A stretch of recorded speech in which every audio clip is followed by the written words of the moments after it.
There's rarely been a better time to be a Formula 1 fan, and with F122, Codemasters aims to bring the sport to even more dramatic and spectacular levels, to better mimic what we see on the real tracks, revamping the general experience to both suit newcomers and veterans alike. Can EA Sports' latest racer deliver set objectives? Find out in XboxEra's review of F122.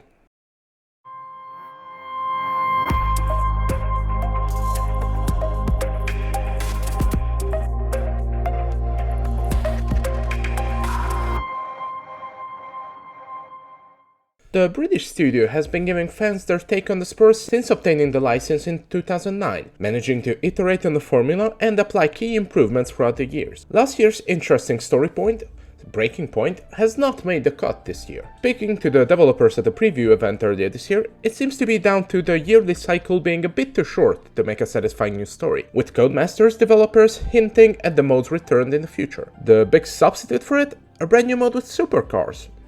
Before racing fans' mind drifts to the Supercars competition, formerly known as V8 Supercars, this isn't a brand new series.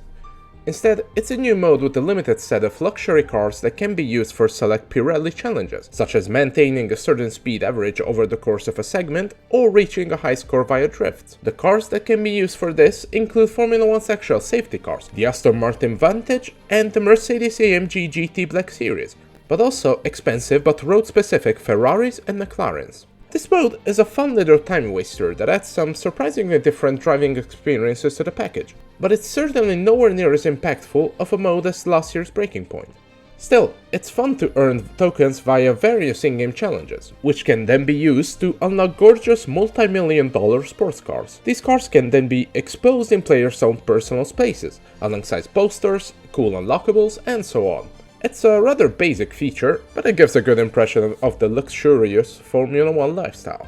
Naturally, it also ties in with the customization of players' clothes, with various brands lending their styles to paid cosmetics like we've seen in F1 2021. Naturally, the standard career mode is back, which by now can be played in a myriad of ways. Players can walk in the shoes of existing drivers, starting from the 2021 F2 season or straight into Formula 1 in 2022. Join an existing team or create your own from scratch, with even different budget levels depending on the size of the crew, and so on. Even the two-player career mode makes a comeback, allowing friends to share a common story and the fierce rivalry inside the same team, both in local play and online. The promising Breaking Point from F1 2021 and the interesting story mode in Grid Legends made us hope this year's Formula 1 game would also deliver a much more handmade narrative, but we'll have to suffice with the usual variety of custom career modes. At least, the selection of tracks is very complete, with even the brand new venues such as Jeddah and Miami finally joining the roster, with track updates like the elimination of certain slow corners in Australia and Abu Dhabi, making them closer to their real-life counterparts once more. Also, the Will Buxton-led segments in the style of Netflix's hit docuseries Drive to Survive remain, albeit virtually unchanged from last year's game. No classic cars in F122 though. This year's quote-unquote special vehicles are the aforementioned supercars. As hinted before, one of Codemasters' main sources of inspiration for this year has been the unbelievable drama of last year. 2021's Formula 1 Championship saw 7 times world champion Lewis Hamilton and young prodigy Max Verstappen trade places and championship leads all year long, with nearly every race featuring some drama and unpredictable surprise, culminating with a controversial last lap pass due to a questionable interpretation of the rules by the since then dismissed race director Michael Masi. Obviously, this doesn't mean that the stewards will be more erratic in the game, but between such a dramatic ending and the popularity of the Netflix documentary series Drive to Survive, there's a new breed of Formula 1 fans who are looking for much more excitement, less predictable races compared to the relatively uneventful and recent hybrid engine years. This has been worked upon in a variety of ways. The safety car triggers have been tweaked, making their entry more frequent and more realistic. Players who don't want to spend several minutes heating up the tires during safety car can also use a handy broadcast option, which shows a few money shots of the cars driving, with the player's machine that is taken over by the AI, with the broadcast eventually skipping a few laps and going back directly to the restart, all in the name of spectacle. Similarly, driver AI has been tweaked to avoid the usual straight line of cars following each other, with computer opponents that will now attempt more daring dive bombs, defend the line and straights with much more aggressivity, but also making natural mistakes more often. This makes races against AI much less of a procession, as in the past it felt like aside from random mechanical failures and player mistakes, every race was very linear in its execution.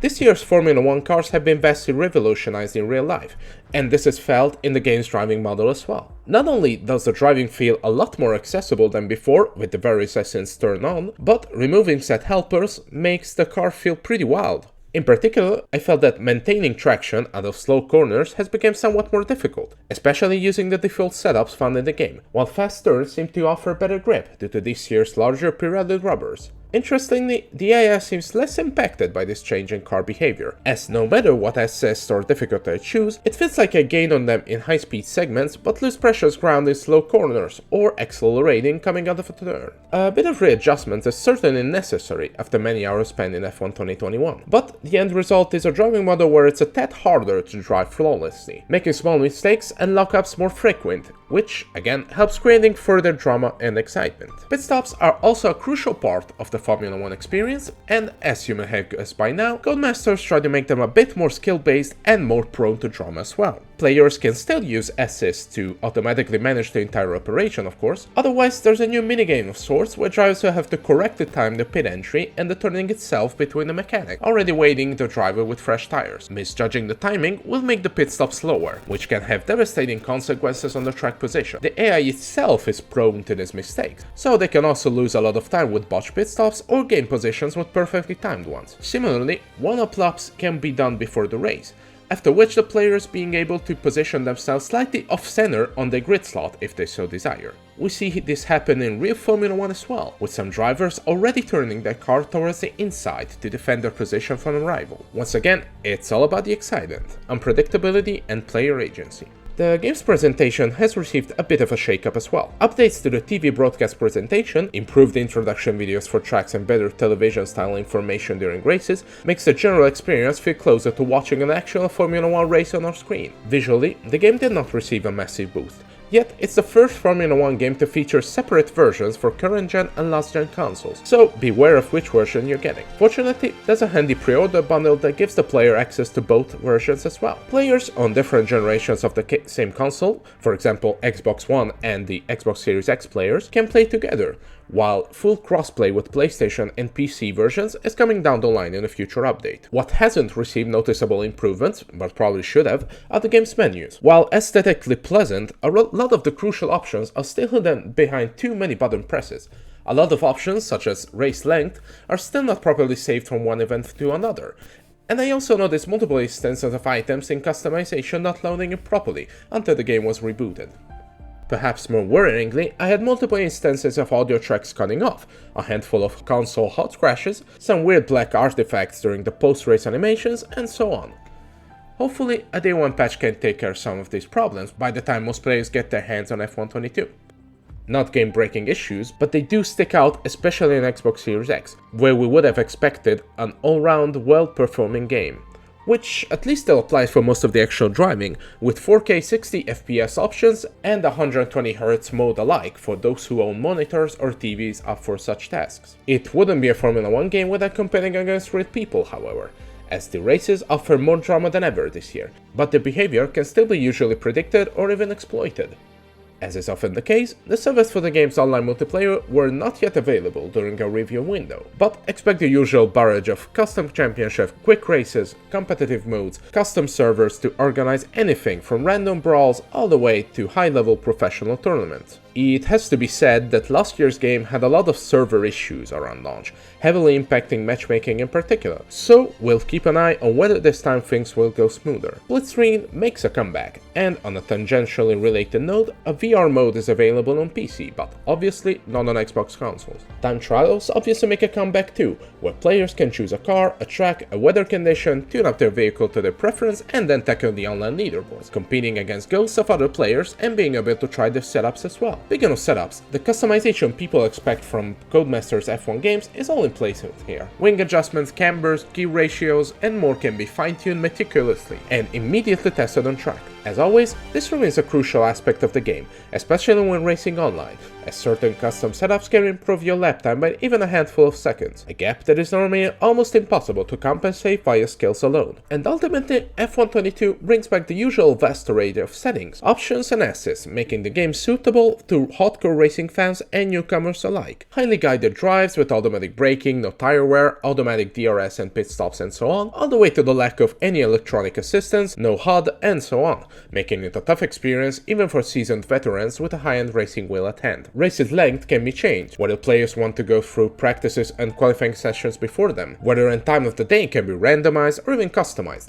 Cars can follow reward performance or be completely equals among them, with the AI boasting a total of 110 skill levels to choose from, to name some of the options available here. As always, Codemasters Formula 1 experience is as hardcore as players want to be, albeit it still remains a bit closer to a simcade rather than a true professional simulator like iRacing, R-Factor or Automobilista. Personally, I mostly enjoy the F1 games at a golden middle ground. Pretty high AI difficulty, easier handling, but proper strategies and damage to boot. As other years, this mixture of arcade and simulation suits my racing needs rather well. One rather bizarre bug I also encountered is the music and soundtracks in the game becoming echoed, almost muted at times, as if I had my soundbar half disconnected. A reboot of the game, like with most issues, solved that one too. It's a shame when it happens, because this is also the first chapter to introduce EA music to the mix, having dozens of licensed tracks like it happens in most EA sports games. Artists like Charlie XCX, Chains and Status, Deadmau5, Sonicu, Diplo, and more animate an energetic soundtrack